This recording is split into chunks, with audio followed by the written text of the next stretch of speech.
Now let us bring up our fifth storyteller, Mr. Charles Scheinblum. Did I mess it up? I got it.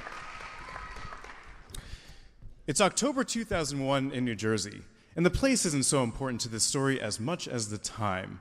Because if you haven't done the math yet, October 2001 is like 19 days after September 11th. And whether we want to admit it or not, xenophobia in this country was at one of its all-time highs. I was in high school, I just got my driver's license, and I was taking a German 101 class. And that year, a German exchange student came and stayed with the host family at our school. And he and I ended up becoming fast friends. And the cool thing about having a friend who speaks the language you're trying to learn is that they'll let you practice your very basic language skills with them. So, loosely translated, our conversations would be something to the effect of, "Hello, Florian, I'm Charles. How are you doing? What is your favorite color?" To which he would reply, "Hello, Charles, I'm Florian, I'm doing well, and as always, my favorite color is blue."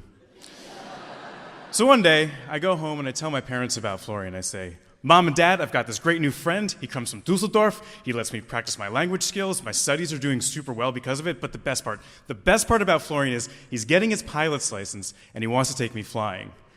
And this is a good time to remind you all of the proximity of this story to September 11th. So my parents say, "Wow, Charlie, I'm so excited you have this new friend and your studies are going so well and your language skills are growing, but do me a big favor and don't go flying with Florian." To which I replied, "You got it." So the next day I see Florian and I say, "Hello, Florian, was ist deine Lieblingsfarbe?" And Florian says, "Yeah, Charles, as always, my favorite color is still blue. But Charles, would you like to go flying with me this weekend in an aeroplane?" To which I said, "You got it." So that weekend rolls around and I drive myself to the little airport in our town and Florian's giving me a tour of the aircraft. And if you've never been in a small propeller airplane, it's not like a sedan. We're shoulder to shoulder, there's buttons everywhere, and he's giving me a tour and he says, "Charles, word to the wise men, don't touch anything, especially that one, for that is the ejector seat." I am just joshing with you, that is the ejector seat. And I know he was kidding, but point taken. Don't touch anything, because that could be the button that grounds the aircraft and kills us both. So we take off, and it's amazing. It's fall in New Jersey, all the trees are changing colors, we fly over the high school, we fly over my parents' house, we both agree it's very funny that they forbid me to do this, and yet here we are just a few thousand feet above their heads. And we fly around for a little while, and eventually Florian says, "Charles, do you mind if I practice a maneuver for my flight examination?" Now, Florian's paying like $190 an hour, plus fuel, for us to rent this aircraft. So far be it from me to prevent him from doing some boring flight maneuver. So I say, "Yes, of course." And he says, "Thank you," and he pulls back on the stick, and I think nothing of it. So I'm not super into avionics, but my understanding is that in order for an airplane to escape the pull of the earth below it, it has to be moving forward at all times. All I ask is that you keep that in mind for this next part. So we're pointed up at the sun, and we start to slow down. And the engine starts making this horrible sound that goes, "Go, go, go, go, go, go." And it dies. And there's this amazing moment where there's just silence. There's no wind sound, there's no engine sound. We're just sort of coasting along in the stratosphere, and we're suspended by nothing.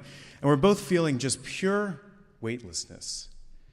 And this moment of pure bliss lasts for exactly one moment, before the true master of this situation grabs the front of the aircraft and says, "Hello, I'm gravity," and pulls us down. And all of a sudden we're careening towards the earth, and those beautiful trees are getting bigger and bigger and bigger. And the altimeter's going one way, and the speedometer's going another way, and there's all these lights flashing going bam, bam, bam, bam, bam. And Florian's got his key in the ignition and a hand on the stick and a key in the ignition. He goes, and I got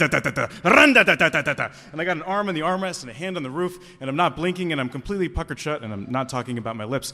And I look over and I say, "Florian, what is happening?" "Yeah, Charles, it seems the mechanism that typically moves the fuel mixture towards the engine is not functioning in the way that it would in a situation such..." Stop fishing for English words and fix the fucking engine! Years later, I realized this is the exact same story of Icarus. And if you're not familiar with it,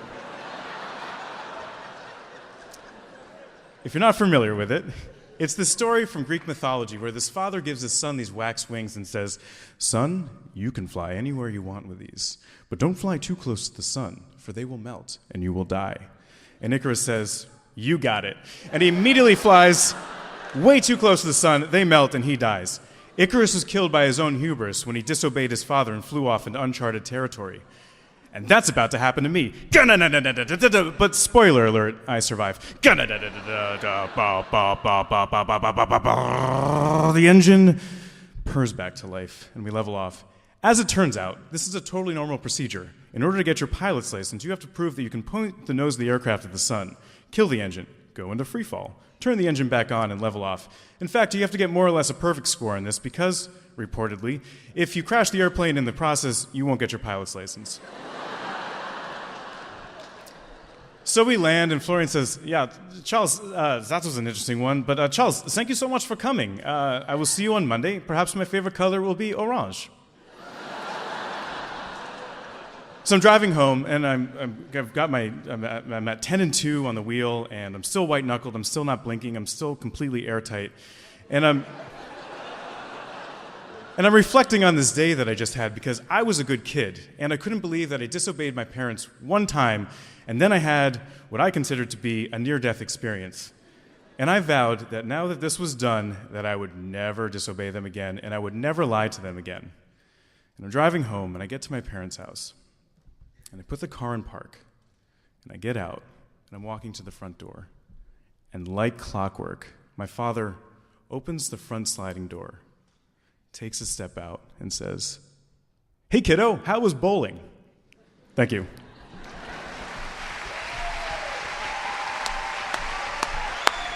Charles Scheinblum, everybody.